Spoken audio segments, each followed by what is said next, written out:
اور اس مگر کے آگے کا باقی مان جملہ وہاں موجود ہر وجود بخوبی جانتا تھا۔ اس قدر توہین پر پریشی کی آنکھیں نم ہو گئی، بھروس کی بھی غصے سے رگیں تن گئی۔ مگر کیا پیاری آنٹی جی!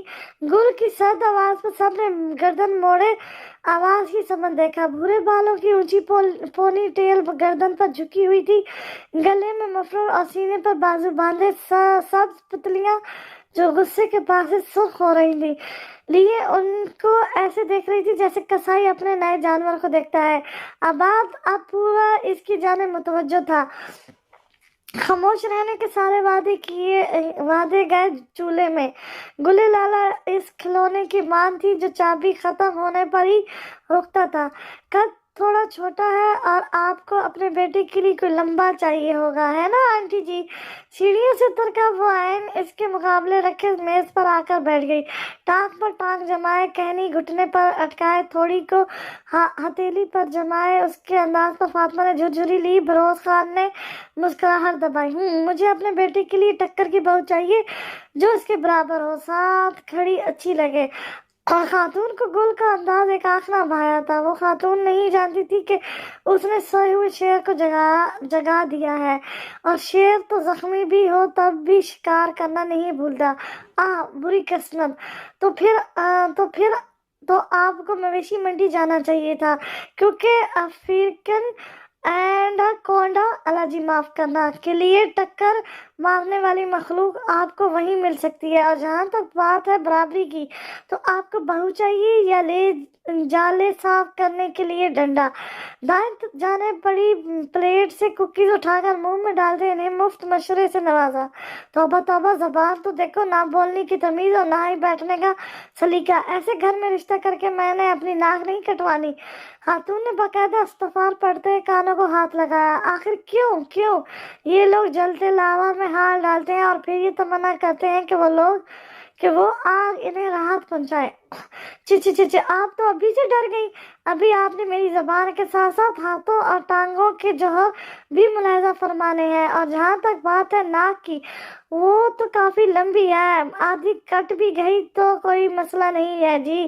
ایک منٹ، ذرا پانی پی لوں؟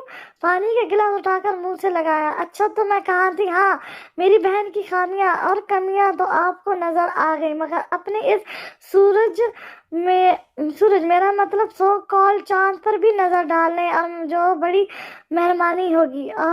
وقت یہاں ملا ہوگا، یا پھر ایسی آنکھیں تو دوسروں کی بہنوں بیٹیوں پر نظر ڈالنے کے لیے رکھی ہوئی ہیں۔ دوسروں کے بارے میں نکتہ چینی کرنے کا سرٹیفکیٹ تو یقیناً آپ لوگ اوپر سے لائے ہوں گے۔ چلیں کوئی بات نہیں، آپ کے اس آگ برستے سورج میرا مطلب چاند کے بارے میں ہی تعریفی کلمات کہہ دیتی ہوں۔ خاتون نے بے اختیار تھوک نکلا۔ فاطمہ نے اشارے سے عفان کو اسے چپ کروانے کا کہا، مگر انہوں نے سرے سے نظر انداز کر دیا۔ زبان سنبھال کر بات کرو۔ لڑکے کو گل کا انداز بالکل پسند نہیں آیا تھا۔ استاد دمخ! مسٹر آسٹریلین بندر! ابھی گل نے زبان سنبھالی ہوئی ہے، ورنہ تمہارے جیسے تو میں روز ہسپتال پہنچاتی ہوں۔ اور ذرا اپنی ماں صاحبہ کو سمجھاؤ کہ تم کوئی شہزادے سلیم نہیں لگ رہے جس کے لیے کوئی حور پری اترے گی، بلکہ پودینے کی چٹنی بھی تم سے بہتر ہوگی۔ پودینے کی چٹنی؟ سب نے حیرت سے گل کی جانب دیکھا۔ اور وہاں خالی جائے، اس سے بہتر ہے کہ پودینے، دھنیا، ہری مرچ کی چٹنی پر اختلاف کر لیا جائے۔ تو ہمارے چاند کو پودنے پر اعتراض ہے؟ تھینکس ٹو می، صرف چٹنی کہا ہے، ورنہ تمہیں چٹر، گنجو، چھچھندر، کچوا، مگرمچھ، کیکڑا، لال بیگ یا پھر چٹنی کوٹنے والا ڈنڈا بھی بنا سکتی تھی، مگر یہاں تو بھلائی کا زمانہ ہی نہیں ہے۔ فریشے نے مشکل سے کہہ کر ضبط کیا۔ اس قدر معصومیت! آباد آنکھیں پھاڑے اس کے بدلتے انداز سمجھنے کی کوشش کر رہا تھا، جبکہ مہمانوں کے تو پسینے چھوٹ گئے۔ جہاں لفظ کام آ جائے وہاں کلاشنکوف کا کیا کام؟ تم 2 ٹکے کی لڑکی! غصے سے شہادت والی انگلی اٹھائی۔ ابھی وہ پورا جملہ بھی نہیں بول پائی کہ گل اس کی انگلی پر جھپٹی اور مروڑ ڈالی۔ درد کی شدت سے اس کی آنکھوں سے آنسو بہہ نکلے۔ حلق سے چیخ برآمد ہوئی۔ وہ کیا ہے نا کہ جب مجھے کوئی انگلی دکھاتا ہے تو مجھے غصہ آ جاتا ہے، اس لیے ذرا اختیار کرو۔ جھٹکے سے انگلی چھوڑتے مطالعہ کرنا ضروری سمجھا اور جو بھی تمہارا نام ہے، بھیڑیا، ڈائناسور، شتر مرغ یا جو بھی، شکر کرو کہ میں پیار سے بات کر رہی ہوں، ورنہ جس زبان سے میری بہن کے خلاف لفظ نکالے ہیں وہ دوبارہ کوئی لفظ کہنے لائق نہ رہتی۔ اور شکل و صورت، کٹ کاٹ، یہ سب اللہ پاک کے ہاتھ میں ہوتا ہے، وہ جسے چاہتا ہے زیادہ دیتا ہے اور جسے چاہے کم دے۔ آپ ہوتے کون ہیں اس کی تخلیق پر سوال اٹھانے والی؟ آپ کو یہ حق کس نے دیا؟ اور جس خوبصورتی کے لیے میری بہن پر سوال اٹھا رہی ہیں وہ ڈھل جائے گی، کیونکہ وہ ڈھلنے والی ہے۔ کوئی بھی چیز ہمیشہ نہیں رہے گی سوائے اس پاک رب کے جو تھا، ہے اور رہے گا۔ پریشا نے فخر سے اپنی بہن کو دیکھا تھا جو اس کے لیے ایک ڈھال کا کام کرتی تھی۔ چلو یہاں سے، بہت بےزتی ہو گئی۔ اپنے بیٹے کا ہاتھ پکڑ کر خاتون غصے سے صوفے سے اٹھ کھڑی ہوئی۔ اور آپ کیا رشتے سے منع کریں گی؟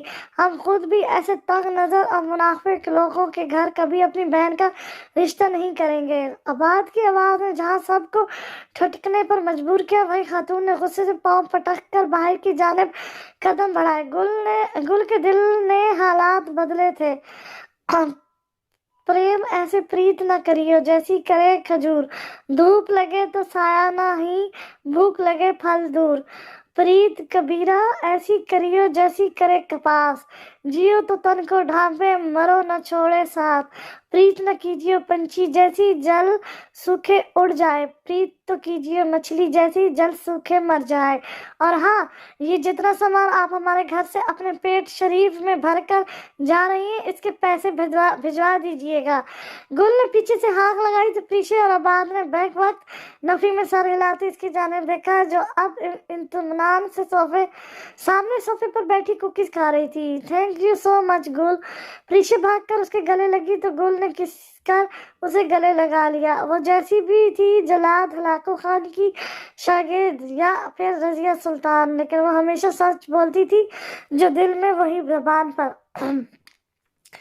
دوپہر کے ہنگامے کے بعد گھر میں کافی سناٹا تھا، یوں جیسے طوفان کے آنے سے پہلے کا سندیسا۔ پریشا اور بروز کسی بزنس میٹنگ کے لیے گئے ہوئے تھے، جبکہ افشین اور فاطمہ لاؤنج میں بیٹھی اپنی کسی سہیلی سے بات کر رہی تھی۔ ہماری پیاری جلاد کچن میں چولہے کے آگے کھڑی اپنے شیطانی منصوبے کو عمل جامہ پہنا رہی تھی، جبکہ اس کی ساری سوچیں دوسرے پورشن میں موجود آباد کے گرد گھوم رہی تھی۔ اس کے فرشتوں کو بھی خبر نہیں تھی کہ آج اس کے ساتھ کیا ہونے والا ہے۔ لوئی مورے کسٹرڈ کے بال سامنے میز پر رکھتے نرم سا تاثر لیے انہیں مخاطب کیا۔ فاطمہ کو دال میں کچھ کالا ہونے کا شک ہوا، لیکن اب انہیں کون بتاتا، یہاں تو پوری دال ہی کالی ہو چکی تھی۔ گل، کسٹرڈ تو واقعی بہت مزے کا ہے۔ افشین نے مسکراتی ہوئی دل سے تعریف کی، جسے گل نے خندہ پیشانی سے وصول کیا۔ میں یہ آدھی کو دے کر آتی ہوں۔ اضافی بال اٹھائے وہ دھیرے سے درمیانی دروازہ کھول کر بروز کے پورشن میں داخل ہوئی۔ ارد گرد نظر دوڑاتی اس نے آباد کی موجودگی کا بھانپا اور اوپر والی سیڑھیوں کی جانب بڑھ گئی۔ آباد جو صوفے پر لیٹا سمیرہ احمد کی کتاب طائف عشق پڑھنے میں محو تھا، اس کی چنگھاڑتی آواز سن کر صوفے سے نیچے گر پڑا۔ اس کی حالت دیکھ کر گل لیلا کی ہنسی چھوٹ گئی۔ کیا یار چوزے، پاگل، کتنے ڈرپوک ہو تم۔ بال کو میز پر رکھ کر اس کے بستر پر آ کر بیٹھی، ٹانگ پر ٹانگ جمائے۔ جب سامنے ہلاکو خان کی شاگرد ہو تو میرے جیسا کمزور دل والا کہاں برداشت کر پائے گا۔ فرش سے اٹھ کر صوفے پر بیٹھتے آباد نے سرگوشی کی۔ کچھ کہا؟ جانچتی نگاہوں سے اس کی جانب دیکھتے استفسار کیا۔ نہیں تو بڑوں کے چھتے میں ہاتھ ڈالنا کہاں کی عقل مندی ہے۔ دوسرا جملہ دل میں کہا تھا، ورنہ گلے لالا نے تو بلا سوچے سمجھے سے کلاشنکوف کے آگے کھڑ دینا تھا، اور بیچارہ چودہ شادی کا خواب آنکھوں میں سجائے شہادت کا تمغہ لیے جہان فانی سے کوچ کر جاتا۔ تمہارے لیے یہی بہتر ہے۔ ایک ادا سے سر کو جھٹکا تو بھورے بالوں کی پونی ٹیل گردن پر جھول گئی۔ بعد میں اس مناظر سے نظریں چرائیں۔ اچھا، وہ میں تمہارے لیے کسٹرڈ لائی تھی، کھا کر بتاؤ کیسا بنا ہے۔ باؤل اس کے ہاتھ میں پکڑاتے بچوں کی مان اشتفاق امیز لہجہ اپنایا۔ آباد نے حیرانگی سے ایک نظر کسٹرڈ پر ڈالی اور پھر گل کو دیکھا۔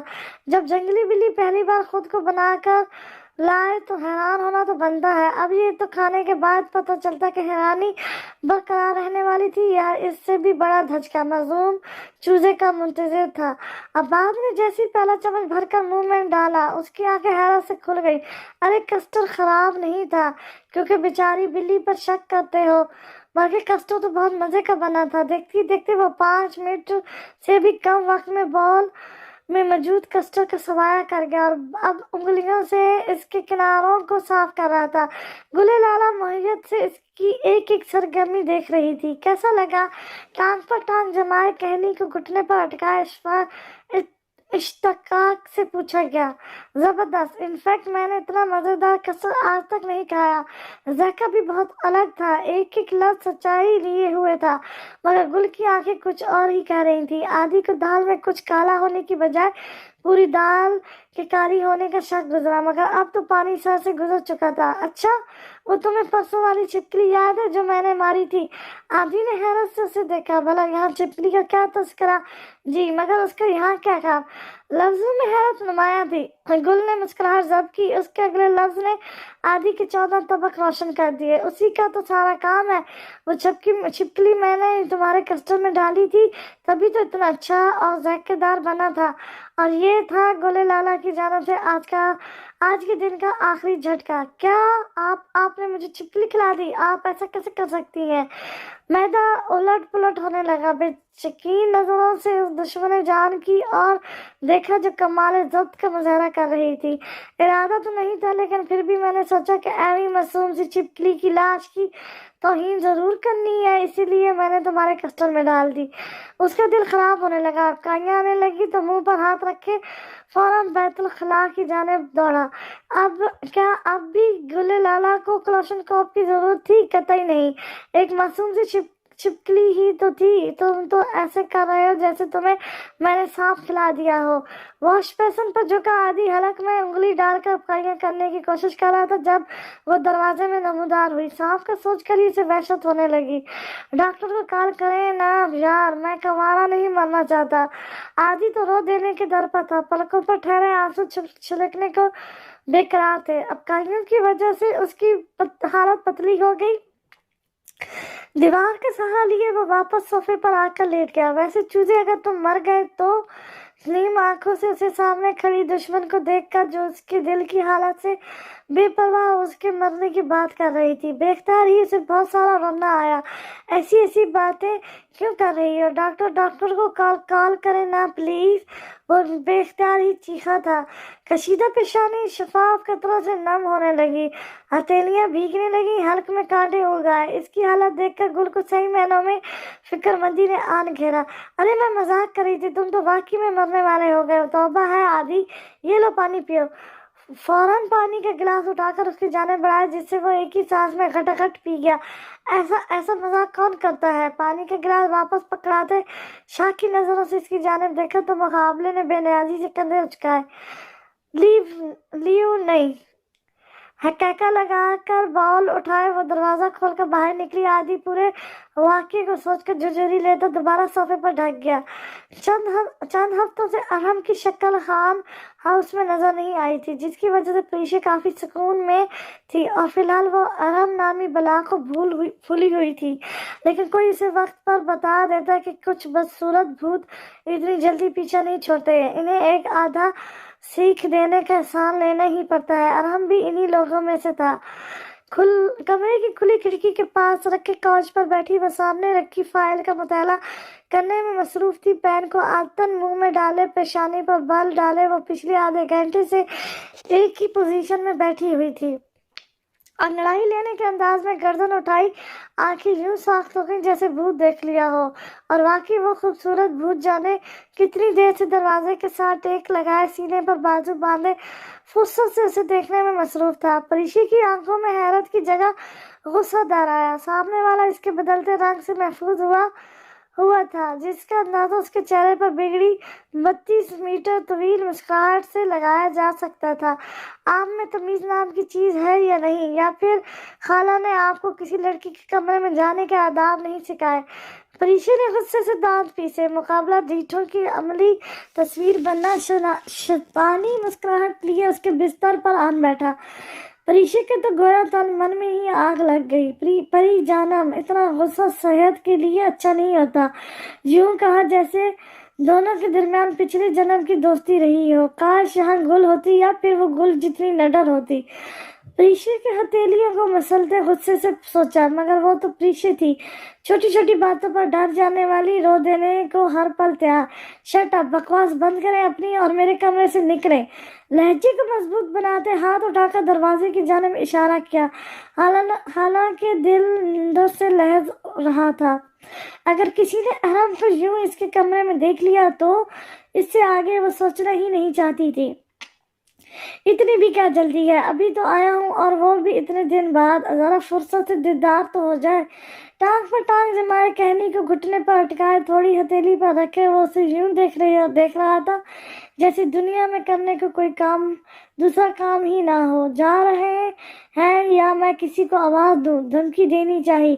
شوق سے نہیں جانا، جب کوئی میرے یہاں ہونے کی وجہ پوچھے گا تو کیا بتائیں گی؟ ایسے لفظ سن کر وہ حقیقی معنوں میں ڈر گئی تھی، اور یہی اس کی زندگی کی سب سے بڑی غلطی ثابت ہونے والی تھی۔ پریشی نے بہت کمینے لوگ دیکھے تھے، مگر احرام جیسا گھٹیا انسان پہلی بار دیکھا تھا۔ شاید آپ کو آج تک کسی نے بتایا نہیں، لیکن میں آپ کو بتاؤں کہ غصے میں جب یوں لال پیلی آنکھوں سے گھورتی ہیں تو جو نشہ چڑھتا ہے وہ کسی شراب کی بوتل سے زیادہ طاقتور ہوتا ہے۔ پریشی کے ہاتھوں میں خنجر ہوتا تو وہ اسے مار کر سولی چڑھنے کو بھی تیار تھی، مگر افسوس خنجر تھا ہی نہیں۔ ہاتھ تھے مگر پریشی اس کے استعمال سے لابلد۔ افسوس کے سارے لفظ سندری پریشی کے نام۔ ابھی تو جا رہا ہوں، لیکن رات کو کال کروں گا، اٹھا لینا، ورنہ تم ابھی احرام کے دماغ سے واقف نہیں ہو پیاری لڑکی۔ مسکراہٹ اس کی جانب اچھالتا، سیٹی پہ کو بچاتا وہ باہر نکل گیا۔ پریشی بے جان سی صوفے پر آن گری، نمکین قطرے آنکھوں سے نکل کر رخساروں پر بہتے گردن کو ترک کرنے لگے۔ بدبخت احرام نے یہ جرأت کی، یہ سیاہ آنکھیں رونے کے لیے تو نہیں بنی تھی۔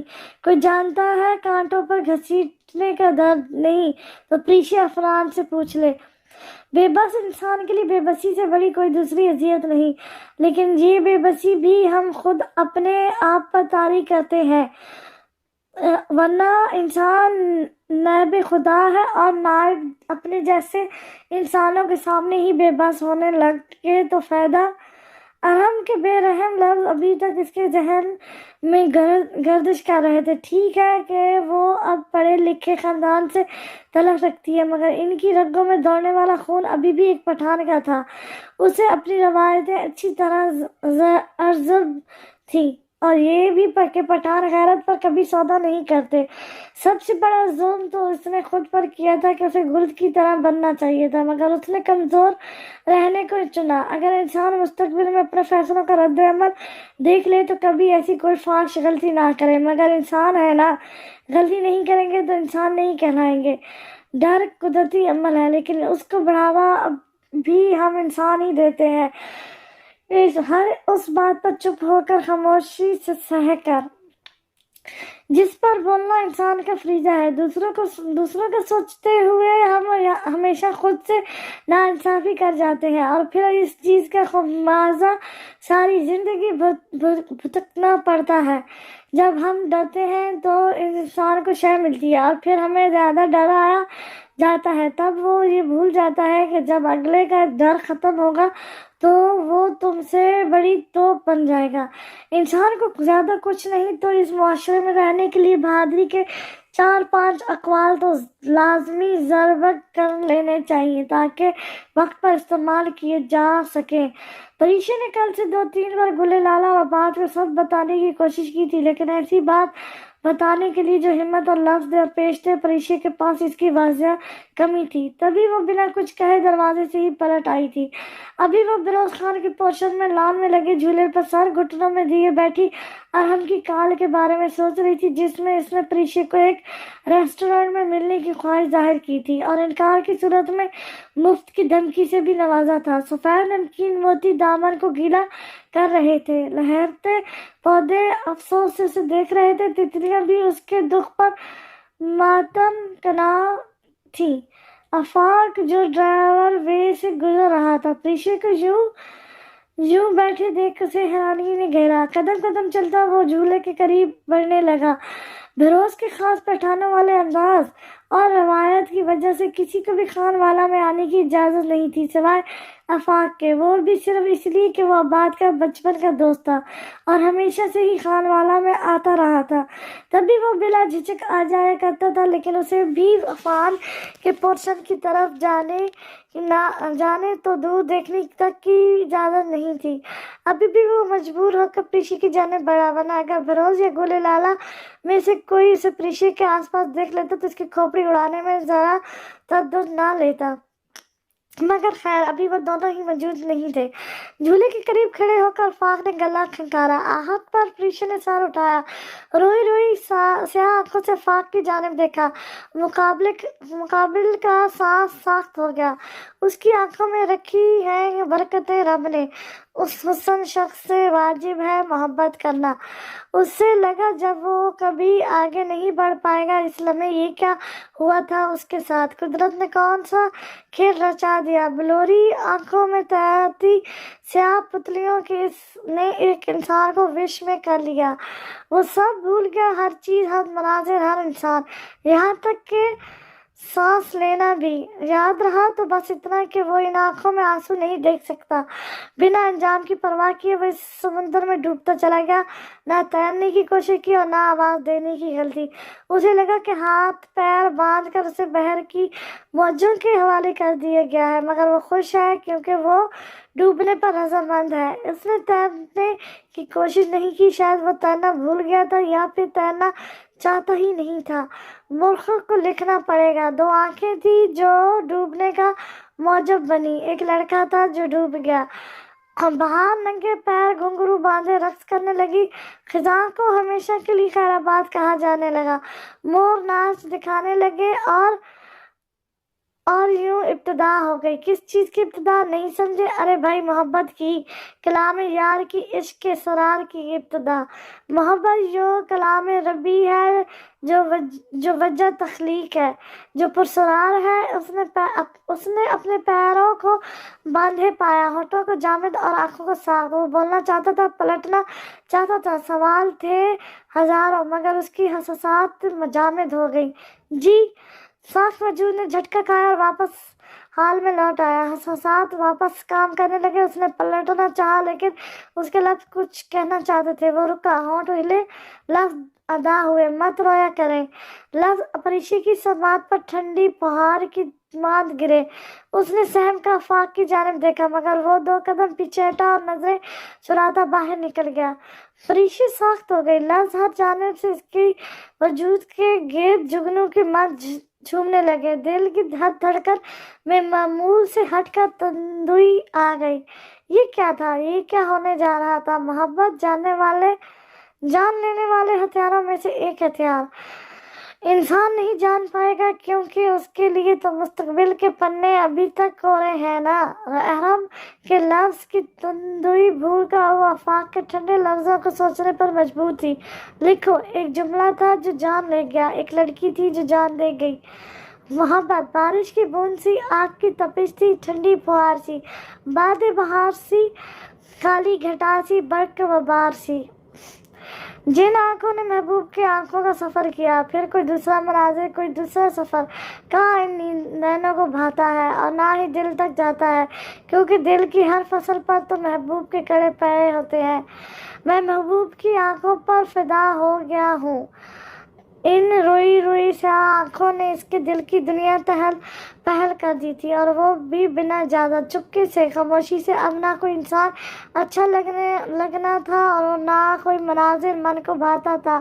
وہ چاہتا تھا تو ان آنکھوں کو کبھی نہ کھولتا، کہیں وہ سیاہ نین اس سے کھو نہ جائیں، کہیں کوئی دوسرا مناظر اس ابتدار کو پس مناظر میں نہ دھکیل دے، کہیں کوئی اس کے دل کا بھید نہ جان لے۔ اس کی آنکھوں سے اس کی چوری پکڑ لی جائے۔ اسے ڈر تھا، ہاں وہ ڈر گیا تھا، پہلی بار زندگی میں، پہلی بار وہ کھونے سے ڈر گیا تھا، وہ بھی اسے جو دسترن میں تھی ہی نہیں۔ یہ محبت! آنکھوں کو پلکوں تلے چھپائے اس مناظر کو دنیا سے چھپانے کی طاقت دو شروع ہو چکی تھی۔ تنہائی من کو پسند آنے لگی تھی، محبوب کے خیالات ہر خیال پر بھاری پڑنے لگے تھے۔ یہ اچھی بات تو نہیں تھی، ہاں بالکل یہ اچھی بات نہیں تھی۔ لائبریری کے قدر سنسان گوشے میں دنیا و فہم سے بے خبر وجود کتاب پر سر رکھے سوچوں کے بحر میں غرق تھا۔ خیالات کی موجیں اسے یہاں وہاں پٹک رہی تھی، مگر وہ بے بس تھا۔ اسے کیا ہوا تھا؟ ارے محبت، ہاں محبت بے بس بھی تو کر دیتی ہے۔ عباد جو اسے ہر جگہ ڈھونڈتا ہوا تھک کر یہاں آیا تھا، اسے یوں بیٹھے دیکھ ماتھے پر تفکر کی کئی لکیریں ایک ساتھ برزبان ہوئی۔ آفاق یارم، میرے یار! عباد نے اسے کندھے سے پکڑ کر جھنجھوڑا۔ آفاق نے سر اٹھا کر یوں دیکھا جیسے اس کی یادداشت چلی گئی ہو، یا پھر وہ ابھی بھی کومے سے باہر آیا ہو۔ اس کی بولتی آنکھیں عباد کو حیران کر رہی تھی۔ ایک داستان تھی گزرے واقعے کی، کئی ثانیے کی، ایک مناظر تھا ڈوب جانے کا، سب بھول جانے کا، ان دو آنکھوں کو یاد رکھنے کا۔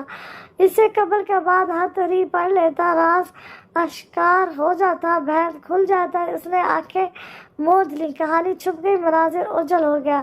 یہ تیری آنکھیں؟ عباد کو سمجھ نہ آیا کہ وہ کیا کہے۔ وہ آنکھیں کبھی ایسی نہیں تھیں، ایک دن میں ہی وہ اجنبی ہو گئی۔ کیا ہوا تھا، کیا ہوا ہے اور کیا ہونا ہے؟ سوال ہی سوال تھے اور جواب، ہاں جواب ندیدہ۔ کیا ہوا ہے؟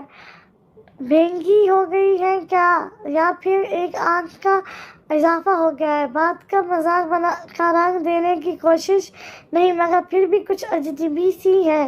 لہجہ ہنوز سنجیدہ۔ ابھی تمہیں میری آنکھیں اجنبی لگ رہی ہیں، پھر ہونٹ بڑے لگیں گے، پھر ناک لمبا لگے گا، پھر تمہیں میرے کانوں کی جگہ پی کے کان نظر آئیں گے، اور میری جگہ ناپیدا ہو چکا ڈائناسور۔ یا اللہ، یہ دنیا دیکھنے سے پہلے عادی کو اٹھا کیوں نہیں لیا؟ عادی نے حیرت سے اسے دیکھا جو نادیدہ آنسو صاف کرنے کی اداکاری کر رہا تھا۔ شرم تو نہیں آتی؟ میرے مرنے کی دعا کر رہے ہو؟ اس کی کمر میں ملا جڑا۔ جب عشق کو محبوب میں خامیاں نظر آنے لگیں تو عشق کا مر جانا ہی داستان کا انت ہے۔ کسی ماہر فلسفی کا سا انداز، مگر نہایت بودا فلسفہ۔ یہ کس فلسفی کو پڑھ رہا ہے تو آج کل؟ مشکوک لہجہ۔ آفاق خود فلاسفر ہے، کم ہے کیا فخریہ اندازیہ؟ نہایت ہی کوئی گھٹیا فلاسفر ہے۔ عقل کا علاج کرواؤ، تم اپنے دماغ کا علاج کرواؤ۔ وہ دو بدو جواب دیا۔ خیر، مجھے کچھ بات کرنی ہے، تحمل سے سننا۔ سنجیدہ انداز۔ عادی کے کان کھڑے ہوئے۔ Is everything all right؟ بھورے نین تفکر میں ڈھلے۔ یس، کل میں جب گھر آیا تھا تو میں نے پریشا کو لان میں بیٹھ کر روتے دیکھا تھا۔ میرا خیال ہے وہ شاید ڈسٹرب ہے کسی وجہ سے، کوئی مسئلہ جسے وہ کہہ نہیں پا رہی۔ تم مجھے غلط مت سمجھنا، بس مجھے لگا تمہیں علم ہونا چاہیے۔ آنکھوں میں بے اعتباری کا ڈر کنڈلی مارے بیٹھا تھا۔ مجھے بھی وہ کل سے الجھی لگ رہی تھی۔ مجھے لگا شاید آفس کے کسی کام کی وجہ سے ہو۔ بہت شکریہ یارم، دل سے کی جانے والی تعریف کا سا انداز۔ دل پر ہاتھ رکھ کر آفاق ذرا سا جھکا۔ تعریف سمو لینے کا انداز۔ تم بیٹھو، میں 2-3 کتابیں ایشو کروا لوں، پھر اکٹھے چلتے ہیں۔ کندھے پر نرمی بھری تھپکی دیتے، مسکراہٹ اچھالتے کتابوں کے ریکس کی جانب بڑھ گیا۔ خاموشی ہوئی، لائبریری تحلیل ہو گئی۔ لان نظر آنے لگا، سرمئی آنچل والی لڑکی، اور وہ 2 آنکھیں حاوی ہونے لگیں۔